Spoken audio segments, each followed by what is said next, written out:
A mi grupo y yo nos tocó hablar acerca de los antirretrovirales y luego de esto de la teoría vamos a hablar acerca de la norma técnica. Siguiente, por favor.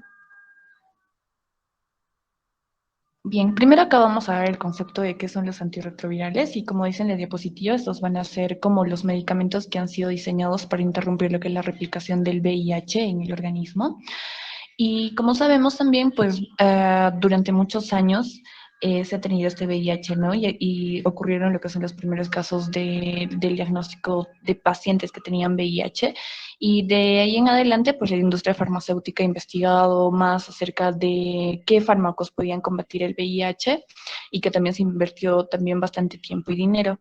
Entonces, gracias a esto, pues llegó lo que es la terapia antirretroviral y también se hizo lo que es el uso combinado de diferentes fármacos antirretrovirales que gracias a estos pues han permitido controlar lo que es la replicación viral, también disminuir lo que es la activación inmune, también restaurar lo que es el sistema inmune de la persona y gracias a estos pues se les puede prolongar la vida que van a tener, ¿no? Ahora, en forma general, podemos decir que en la actualidad existen disponibles 6 familias o 6 clases que pueden ser agrupadas en un mecanismo de acción, estos antirretrovirales. El primero van a ser los inhibidores de la transcriptasa inversa, análogos de lo que son los nucleósidos o núcleos, lo que son los inhibidores de la transcriptasa inversa, no análogos de nucleósidos o los inhibidores de la proteasa, también los inhibidores de lo que es la entrada y también lo que son los antagonistas de los correceptores. Y el último que serían los inhibidores de la integrasa, ¿no? Lo vamos a ir desarrollando en las siguientes diapositivas. Siguiente, por favor. Bien, primero hablamos acá acerca de lo que son los inhibidores nucleósidos de la transcriptasa reversa. Siguiente, por favor. Bien, vamos a decir que esta clase farmacológica va a ser la más antigua y también tiene un uso asociado con lo que son las drogas, ¿no? Y esta constituye, se podría decir que el esquema o el esqueleto del tratamiento antirretroviral. Entonces, esta familia van a ser como profármacos que poseen un mecanismo competitivo con lo que son los nucleósidos, también nucleósidos fisiológicos. Entonces, solo difieren en pequeños cambios de la molécula de lo que es la ribosa, ¿no? Entonces, esta familia se va a incorporar a lo que es la cadena del ADN viral, lo va a interrumpir, interrumpe específicamente lo que es la versión de la misma, de este ADN, y como consecuencia, pues va a inhibir lo que es la replicación viral, ¿no?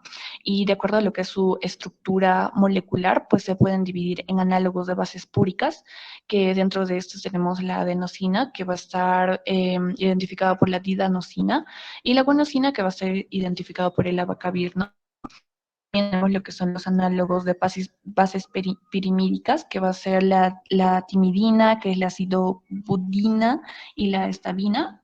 También tenemos la citidina, que están dos fármacos, ¿no? Entre ellos lo que es la mibudina y la que es la emtricitabina.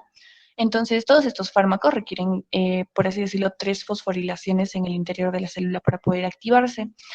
Específicamente lo que es el tenofovir va a ser un análogo de los nucleótidos, por lo que requiere como que una fosforilación menos para activarse. Siguiente diapositiva, por favor. Ya, primero vamos a hablar acerca del abacavir, que está dentro de esta familia, y vamos a decir que este va a ser un análogo de la purina, ¿no? Que va a estar derivado carboxílicamente de lo que es la desoxiguanosina.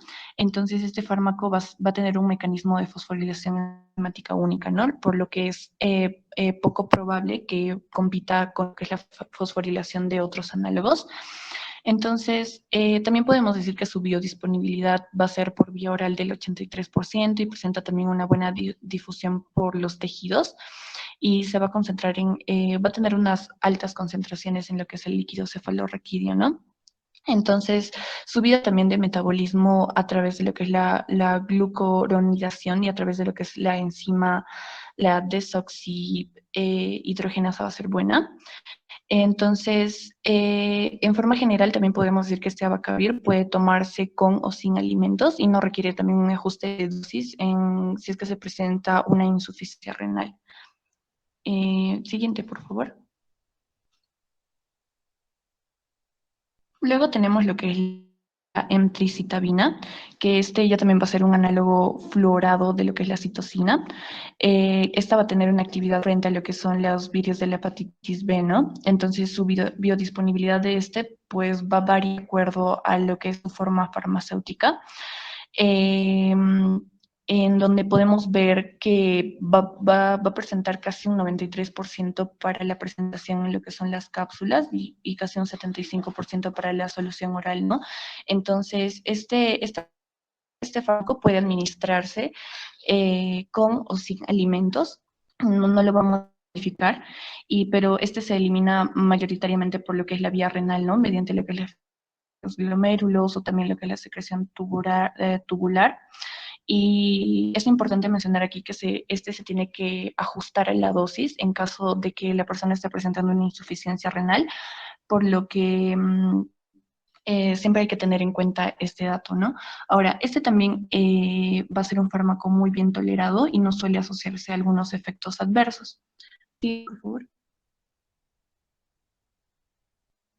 El fármaco de esta familia es la lamivudina, que este también es un análogo de la citosina, que también tiene actividad frente a lo que son los virus de la hepatitis B, ¿no? Este también es bien tolerado y muy difícilmente puede atribuirse a algunos efectos graves, pero ha habido algunos reportes, ¿no? Ahora este fármaco se ha estado relacionando a lo que es la hipersensibilidad general, ¿no? Ahora, este fármaco también presenta una biodisponibilidad oral del 86% y no se modifica con los alimentos. Y podemos decir también que la barrera genética de este fármaco va a ser muy baja y la mayoría de los pacientes en los que se produce un fallo virológico, eh, que cuando este fármaco se combina con lo que es la miburina, va a desarrollar una mutación, ¿no? Que va a conferir la resistencia completa a lo que es el virus. Siguiente, por favor. Luego es el Tovir desoxfumarato, y que este tenofovir va a ser actualmente, que va a estar dentro de este grupo de familias, ¿no? Que este es el más ampliamente utilizado en lo que es la práctica clínica. Posee actividad frente a lo que es el VIH, y este es un fármaco de elección en pacientes que están coinfectados con alguna otra enfermedad, ¿no? Este se administra por vía oral. Eh, También hay algunos alimentos que mejoran lo que es su biodisponibilidad y, por ejemplo, este fármaco requiere ser fosforilado, perdón, dentro de lo que es la célula para hacer una molécula activa. Y también podemos decir que este va a ser un fármaco generalmente muy bien tolerado porque va a tener un excelente perfil metabólico, ¿no? Y no tiene tampoco potencial de toxicidad mitocondrial, pero hay una complicación, ¿no? Que sería la toxicidad renal, que va a ser su efecto adverso más característico, que es importante también tenerlo en cuenta. Siguiente, por favor. Ya, el siguiente fármaco y el último de esta familia va a ser el ácido budina, que este fue el primer antirretroviral disponible para el tratamiento del VIH, ¿no? Que se sintetizó en 1964 y se utilizó más como para tratar lo que son los tumores. También este fue aprobado por la FDA para el tratamiento de la infección por VIH después de algunos años, ¿no?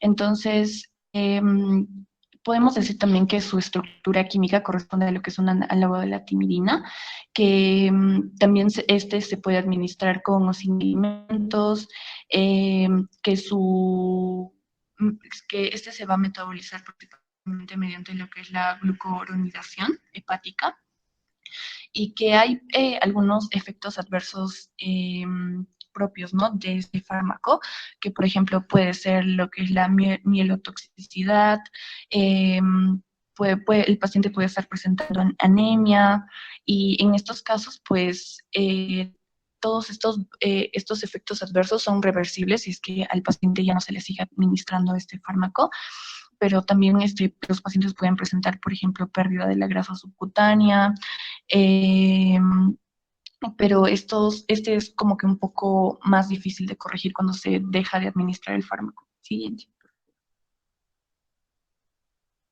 Bueno, acá tenemos la que resume todos estos cinco fármacos de esta familia, ¿no? La dosis normal que se tendría que administrar, la biodisponibilidad que tienen, el metabolismo y la actividad hacia qué virus tienen. Siguiente, por favor.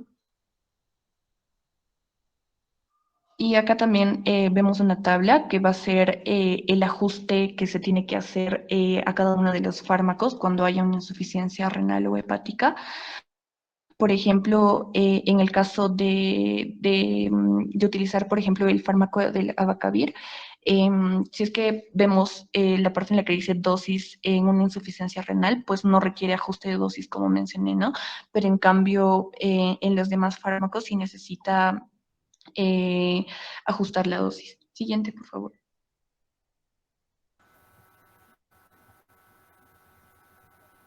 Vamos a continuar con el segundo grupo de fármacos, que es los inhibidores de la transcriptasa inversa no análogos a nucleósidos.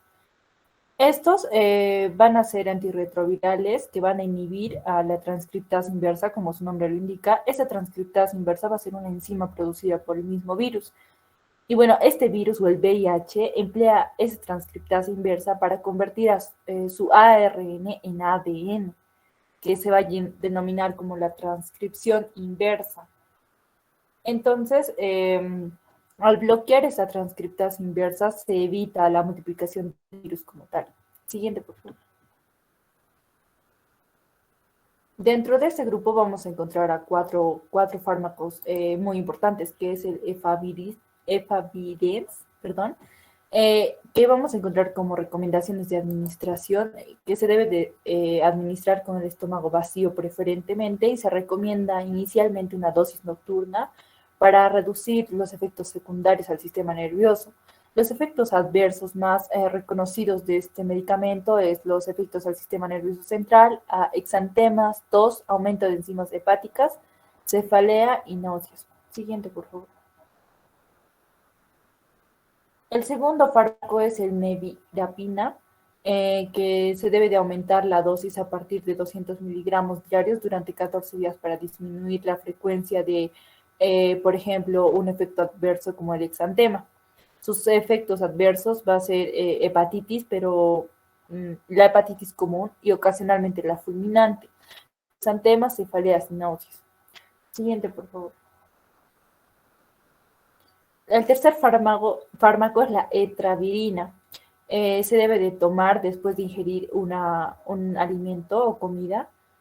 Y los efectos adversos de este fármaco van a ser el exantema, la cefalea y la diarrea.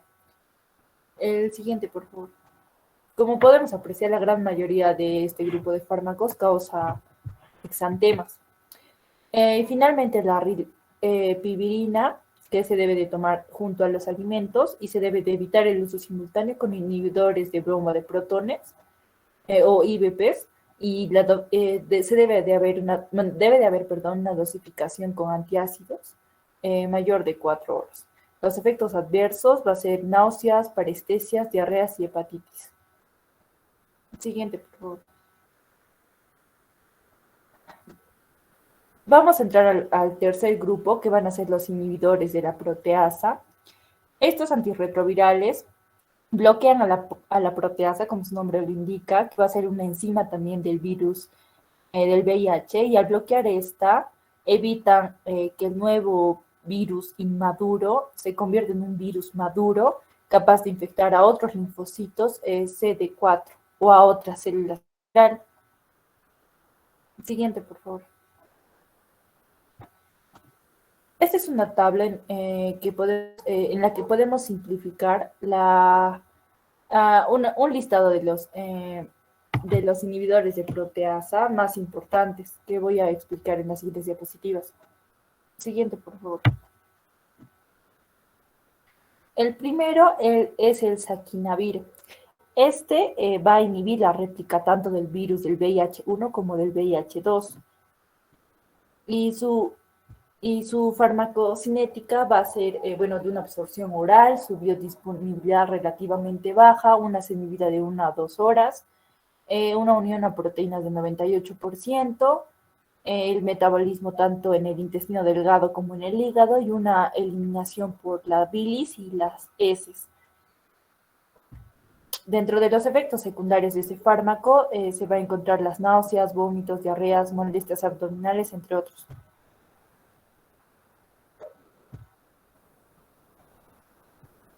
El siguiente es el ritonavir.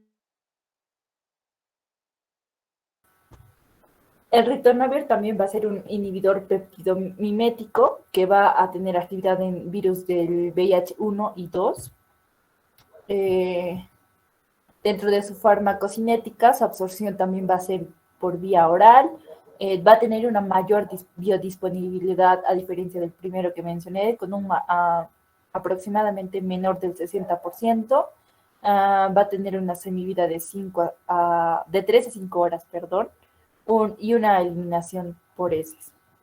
Pero a diferencia del otro, va a tener muchos más efectos secundarios. Va a tener náuseas, vómitos, diarrea, anorexia, dolor abdominal, incremento del colesterol, triglicéridos, entre otros. Por eso es que se trata de asociar a otros medicamentos para disminuir, o se ajusta las dosis para disminuir sus efectos adversos. Y el siguiente es el fosaprenavir, que es, bueno, dentro de su farmacocinética, su absorción también va a ser por vía oral. Va a tener una semivida de 7 horas, una eliminación biliar y renal, y también va a tener un gran listado de efectos secundarios como diarrea, náuseas, vómitos, hiperglicemia, que es el más importante, por así decirlo, la fatiga, parestesia, cefalea, entre otros. El cuarto es el lopinavir. Este es un inhibidor peptidomimético, pero solo va a actuar contra el virus del VIH-1. Dentro de su farmacocinética es por vía oral, semivida de 5 a 6 horas, eliminación renal aproximadamente del 3%, y dentro de sus efectos secundarios son menos, serían heces laxas, diarrea, náuseas, vómito, incremento de colesterol y triglicéridos. Siguiente, por favor. Estos fármacos son los más fuertes, por así decirlo, y vamos a comenzar con el atazanavir. Este va a ser un inhibidor de azapéptido, como su nombre lo indica también. Va a ser oral, como la gran mayoría de los otros medicamentos. Tiene se va a metabolizar hepáticamente y una eliminación por vía renal. Sus efectos secundarios va a ser la hiperbilirrubinemia no conjugada, el incremento significativo de bilirrubina total, y podría tener reacciones adversas como colecistitis, colelitiasis, colestasis, entre otras anormalidades de la función hepática. El siguiente va a ser el darunavir. Este es un inhibidor no péptido de la proteasa que va a actuar frente al virus del VIH-1 y del VIH-2. También va a ser oral y de eliminación renal, y sus efectos secundarios son prácticamente gastrointestinales, erupciones cutáneas y hepatotoxicidad. El siguiente es el indinavir. Este es un inhibidor inhibidor hidroxiquímico de la proteasa del VIH. Va a ser también peptidomimético, de administración oral y eliminación renal, con efectos secundarios como la nefrolitiasis, cólicos renales, la hiperbilirrubinemia, hiperglucemia, entre otras complicaciones dermatológicas principalmente. El siguiente va a ser el nelfinavir, que va a ser un inhibidor no péptido de la proteasa, pero este va a actuar tanto en el VIH-1 como en el VIH-2. Va a ser también de absorción oral, eliminación por heces y orina, y dentro de los efectos secundarios de este está la diarrea, heces, intolerancia algunos desniveles de colesterol y triglicéridos. Y el último, que va a ser el tipranivir, que va a ser un inhibidor dihidropirónico no péptido de proteasa para ambos tipos de VIH. de absorción oral, de eliminación por heces y orina, y va a tener como efectos secundarios la hepatotoxicidad letal, hemorragias intracraneales, aumento de niveles de lípidos y triglicéridos. Siguiente, por favor. Como se habrán podido dar cuenta, el anterior grupo es el más largo. Continuando con el siguiente grupo, es de los inhibidores de la fusión. Estos van a bloquear la envoltura del virus como tal para impedir su unión o fusión a la membrana del linfocito CD4 huésped.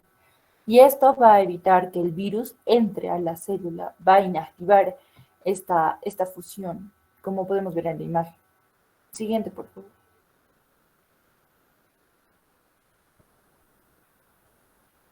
El medicamento resaltante es el enfuvirtide, que tiene como recomendaciones dejar a la temperatura ambiente si está en polvo, pero una vez constituido se debe de refrigerar con unos efectos adversos netamente con reacciones en el sitio de la inyección local y reacciones de hipersensibilidad.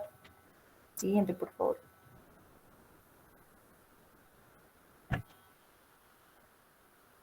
Y para finalizar, el quinto, bueno, perdón, para continuar con el quinto grupo serían los antagonistas de los correceptores CCR5.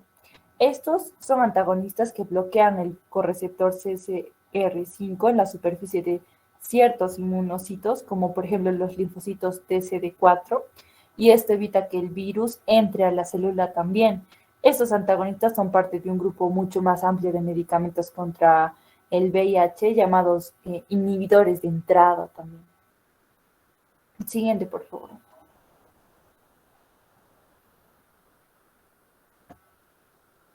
El fármaco más resaltante de este grupo van a ser dos, pero en especial este, que es el Maraviroc, cuyos efectos adversos van a ser tos, dolor muscular, articular, diarrea, trastornos del sueño y aumento de enzimas hepáticas. Siguiente, por favor.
En cuanto a lo que es la asociación entre este tratamiento antirretroviral con la renal, debemos tomar en cuenta que esto es un aspecto, ¿no?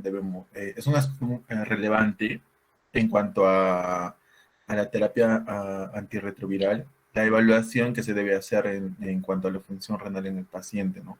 O al menos en estos pacientes que van a recibir estos esquemas de tratamiento. Ahora, la exposición a lo que son estos nefrotóxicos es muy frecuente, ¿no? En estos pacientes. Y varios de los fármacos antirretrovirales que se utilizan actualmente van a poseer justamente este potencial nefrotóxico. Ahora, tenemos un cuadro justamente donde indica la familia y los efectos que asociados, ¿no? Justamente a estas fallas renales que van a presentar.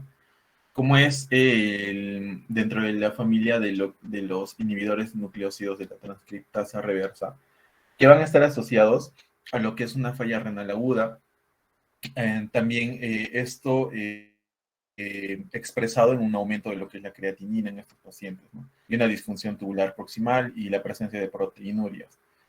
En cuanto a lo que son los inhibidores no nucleósidos de la transcriptasa reversa, vamos a tener, o estos pacientes van a presentar, justamente que se va a inhibir lo que es la secreción tubular de creatinina. Dentro de los inhibidores de proteasas están asociados al incremento de lo que es el riesgo de progresión de una enfermedad renal crónica. También lo que son reportes de nefrolitiasis o aparición de falla renal aguda y nefritis intersticial aguda. Y también reportes de lo que es la cristaluria, ¿no? Y nefrolitiasis también. Y en cuanto a los inhibidores de lo que es inhibidores de la integrasa, eh, aquí dentro de lo que son el fármaco, el vitedravir, eh, vamos a ver que estos van a inhibir lo que es la secreción tubular de creatinina, ¿no? Pero sin afectar lo que es la filtración glomerular.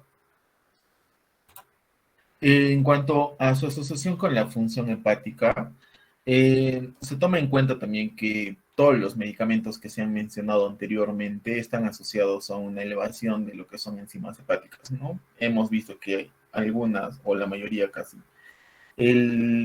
son metabolizadas, ¿no? En lo que es el hígado. Y bueno, se han descrito 4 mecanismos principales de la producción de lo que es el daño hepático. Dentro de estos están los daños metabólicos mediados por el huésped, las reacciones de hipersensibilidad que van a darse como respuesta, ¿no? A algunos de estos fármacos, la toxicidad mitocondrial que van a producir, los fenómenos de reconstitución inmune también que se va a provocar, ¿no? Por estos fármacos. Y la alteración en lo que son las pruebas hepáticas puede ser consecuencia de la toxicidad directa de la droga o de sus metabolitos. Y las reacciones hepatotóxicas no predecibles no van a estar relacionadas a lo que es la dosis, pero sí van a estar relacionados con lo que es la característica del huésped. Ahora, estas se van a producir cuando el fármaco se transforma en un metabolito tóxico directo o a través de lo que es la formación, ¿no? De un metabolito que va a ser capaz de crear una respuesta inmunológica, ¿no? Bueno, esto nos va a traer consigo lo que es una reacción de hipersensibilidad a este fármaco. Dentro de lo que es el perfil metabólico, que debemos también tomar muy en cuenta, es que estos fármacos pueden presentar un incremento también de lo que es el riesgo cardiovascular. Esto, ¿cómo no? Puede ser a través de lo que es la inflamación crónica, que va a estar causada justamente por el virus de la inmunodeficiencia humana. La misma inmunodeficiencia que se va a producir en el paciente. También la posible acción directa de ciertos antirretrovirales. Y debemos tomar en cuenta también la relevancia clínica, ¿no? De lo que es la dislipidemia en el manejo de los pacientes con infección por VIH, que radica justamente en el hecho de que se trata de un factor de riesgo cardiovascular, ¿no? Sabemos que estos pacientes con dislipidemia tienden a formar justamente estas placas ateroscleróticas, ¿no? Que, como bien sabemos, a la larga vienen a traer consigo lo que son problemas cardiovasculares. Ahora, dentro de lo que son eh, estas familias de los inhibidores de nucleósidos de la transcriptasa reversa, se asocia con un mejor perfil lipídico que, que algunos fármacos, ¿no? Que van en especial justamente por el aumento de los niveles de colesterol, se van a encontrar mucho más aumentados en cuanto a estos pertenecientes a la familia de los no nucleósidos, ¿no? Inhibidores no nucleósidos de la transcriptasa reversa. Ahora, la nueva familia que se tiene dentro de estos fármacos, que es justamente los inhibidores de la integrasa, están asociados o se van a expresar con un perfil más neutro, ¿no? En cuanto a niveles de laboratorio estamos hablando. Ahora, estos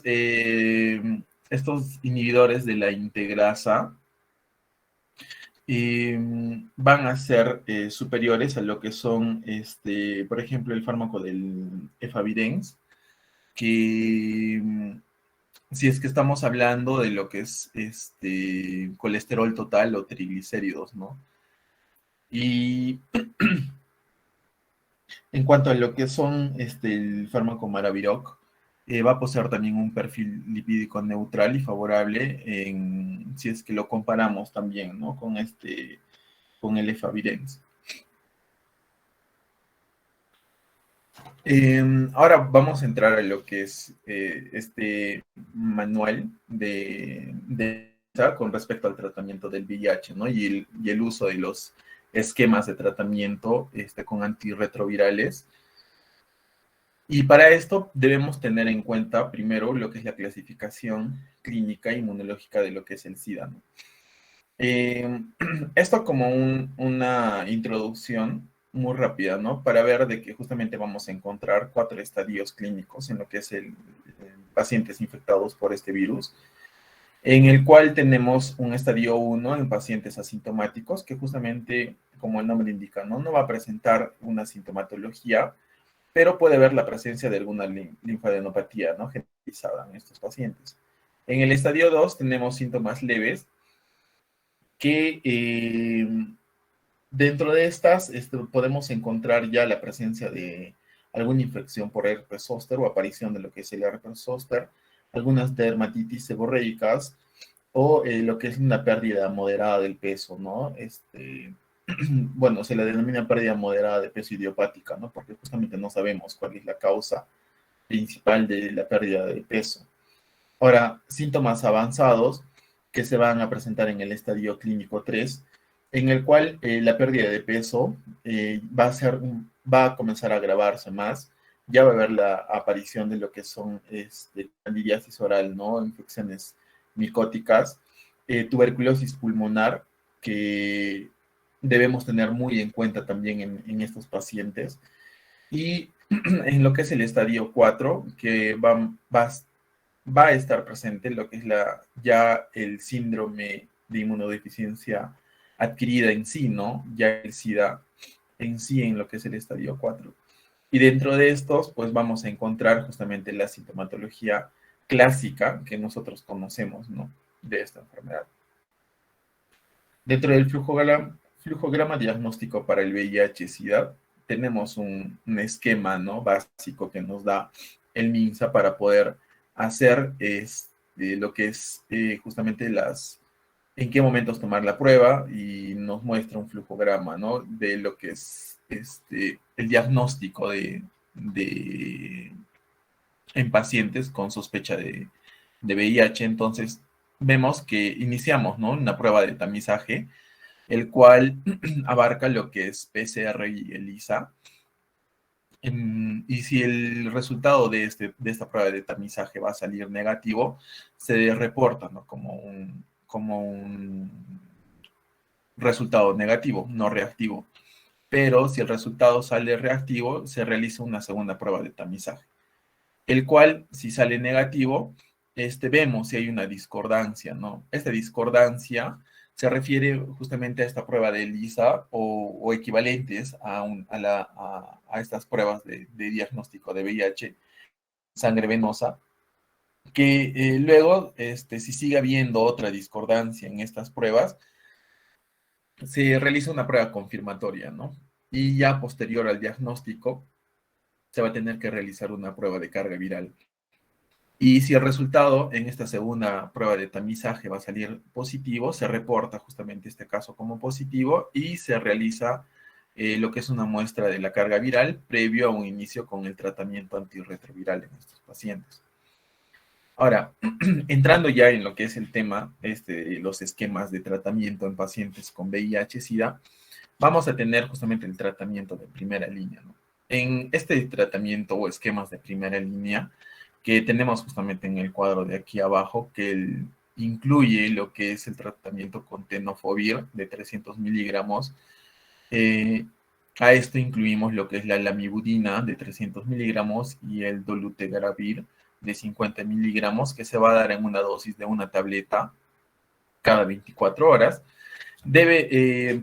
Para tener en cuenta este tratamiento en estos pacientes, se debe realizar en el plazo más corto posible y el paciente debe contar con lo que son pruebas básicas, ¿no? Hemograma completo, el TGP, glucosa en ayunas, creatinina sérica y en caso de mujeres, un test de embarazo.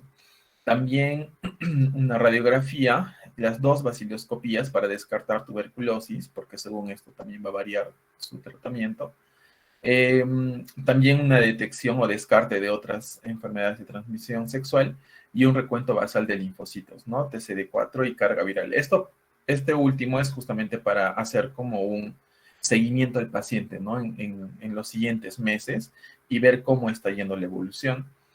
Ahora, este tratamiento de primera línea se basa en 2 medicamentos. En 2 medicamentos que son inhibidores de nucleócidos de la transcriptasa reversa, más un tercer medicamento, ¿no? Que va a ir de acuerdo a la evaluación individual de cada paciente. Ahora, si es que va a haber, si es que el uso de este primer esquema que hemos visto va a estar contraindicado en nuestro paciente o va a presentar algún efecto adverso en nuestro paciente, sobre todo el dolutegravir, se va a usar este segundo esquema, ¿no? Que en vez del dolutegravir vamos a usar el efavirenz de 400 miligramos. Y los otros 2 fármacos se mantienen, ¿no? El tenofovir de 300 y la lamivudina de 300. Y la dosis va a ser la misma de una tableta cada 24 horas. El tratamiento, la terapia antirretroviral para pacientes que fallan en esquemas de primera línea. Entonces, acá tenemos nuestros esquemas de tratamiento de segunda línea. Estos se van a dar en pacientes con fracaso virológico, esquemas de primera línea, y en los que se sospeche alguna resistencia viral, ¿no? Se va a solicitar una prueba de genotipificación. Entonces, justamente, como se mencionó al inicio de esta presentación, se le pide, ¿no?, al paciente justamente esos recuentos de linfocitos, justamente para ver si es que va a haber un fracaso biológico o una resistencia en el paciente.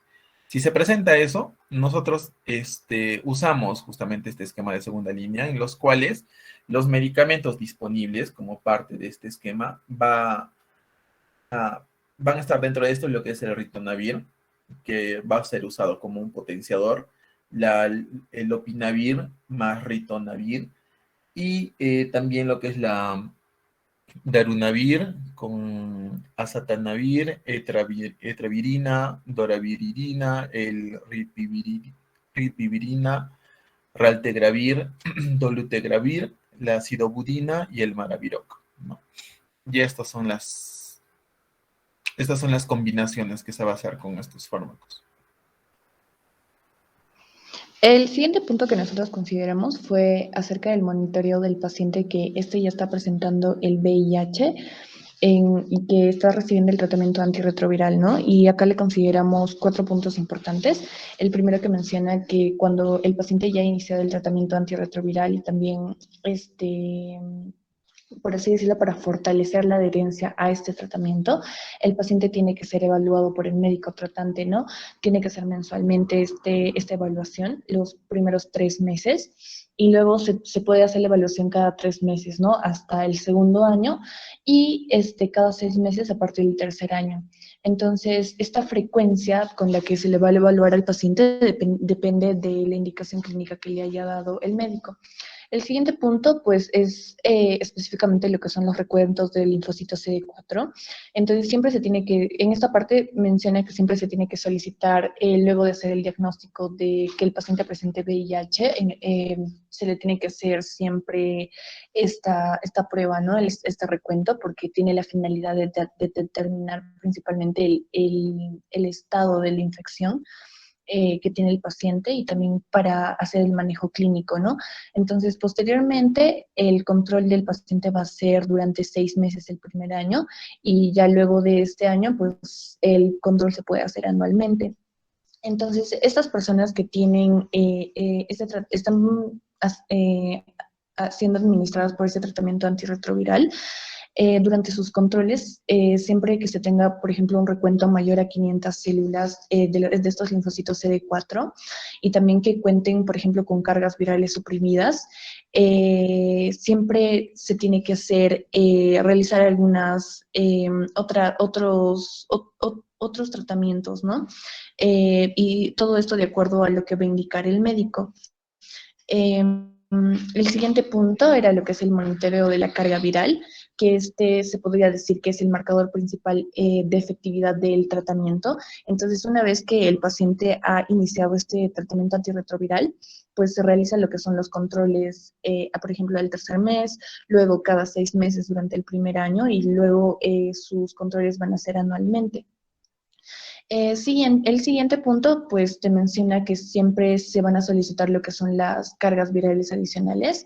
Estas ya sean por indicación médica en algunos pacientes que se sospecha que no están recibiendo muy bien los fármacos, ¿no? O sea, tienen un fracaso virológico. Entonces, se puede hacer este diagnóstico a las 8 semanas de la primera carga viral detectable. Entonces, siempre se tiene que solicitar también una carga viral adicional, ¿no? A estas 8 semanas. Y siempre se tiene que hacer también un cambio en el esquema del tratamiento antirretroviral. Siguiente, por favor.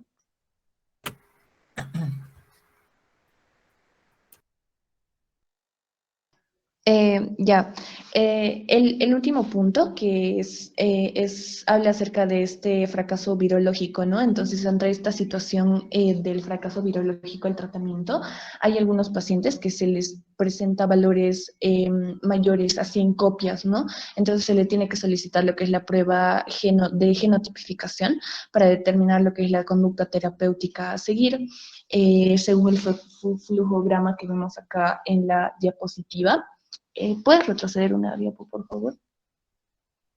Bueno, acá me olvidé de mencionar justo este cuadro, ¿no? Que va a ser la frecuencia de los exámenes de monitoreo que se pueden realizar en los pacientes con VIH.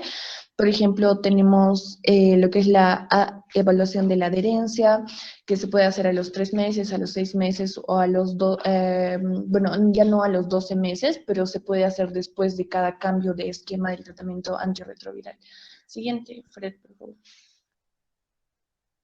Un siguiente.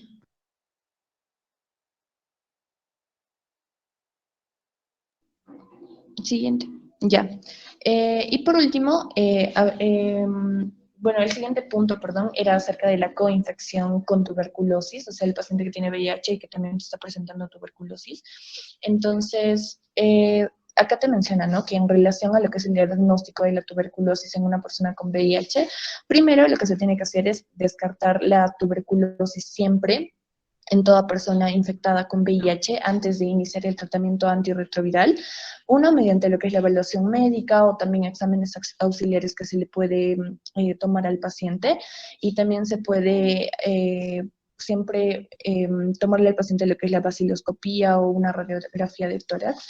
El siguiente punto también que menciona dentro de este es que si se descarta lo que es la tuberculosis activa, el paciente debe recibir la terapia preventiva, ¿no? Para la tuberculosis.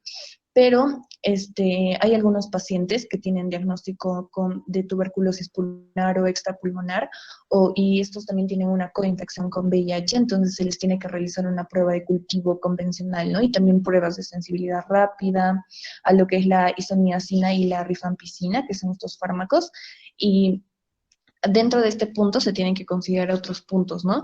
Por ejemplo, si es que se le hizo el frotis de esputo inicial y este sale positivo, se tiene que realizar la prueba molecular de sondas de ADN, pero si es que el frotis de esputo inicial sale negativo, pues se tiene que realizar la prueba molecular de diagnóstico de esta tuberculosis.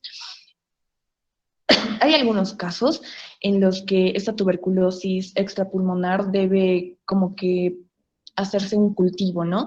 Y en este cultivo pues sale positivo, entonces se le tiene que hacer al paciente una prueba molecular también de sondas de ADN.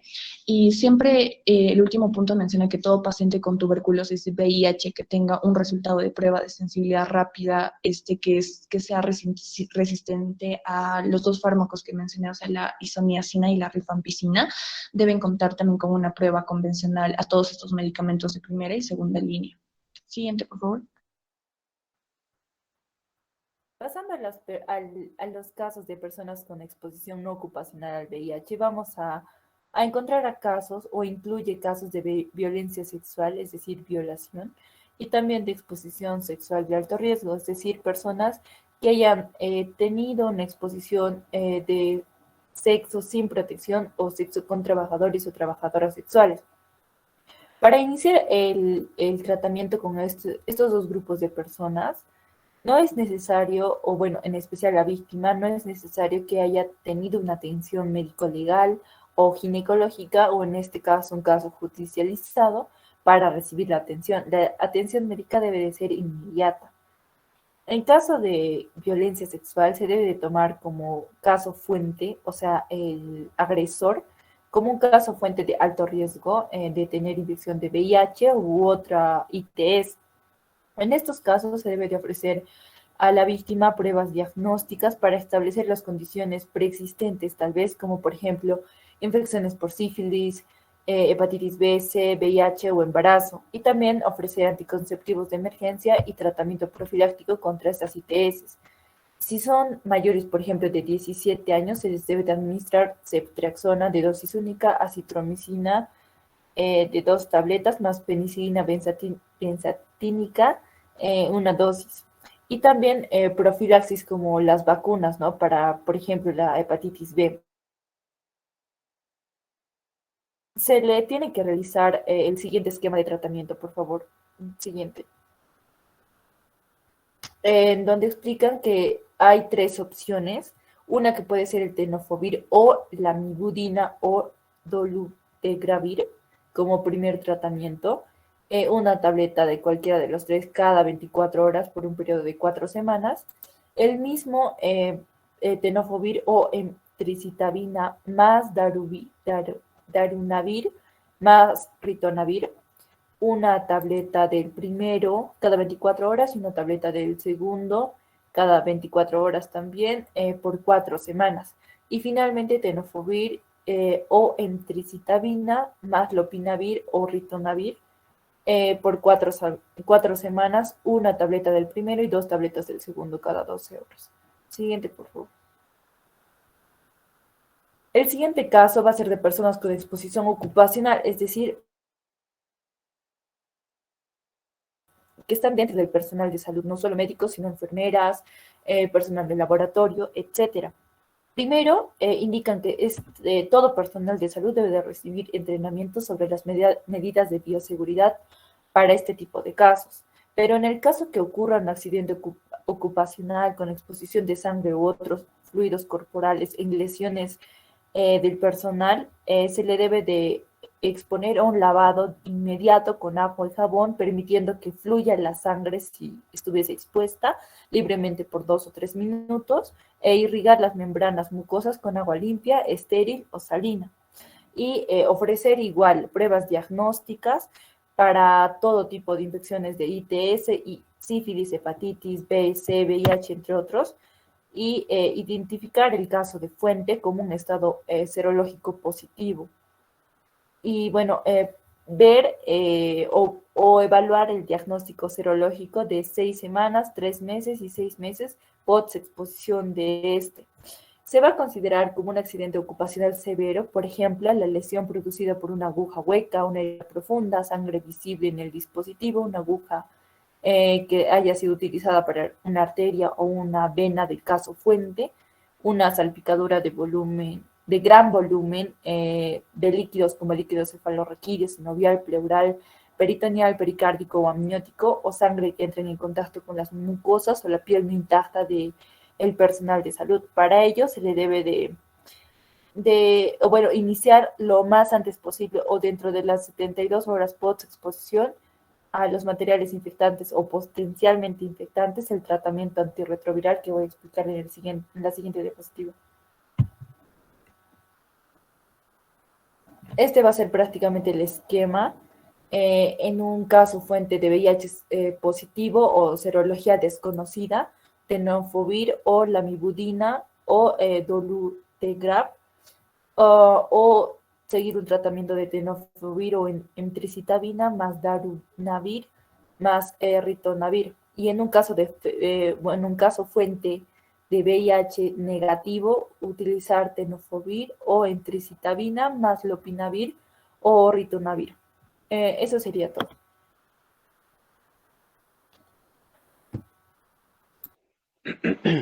Muy bien, muy bien, doctores. Bueno, hemos terminado el curso.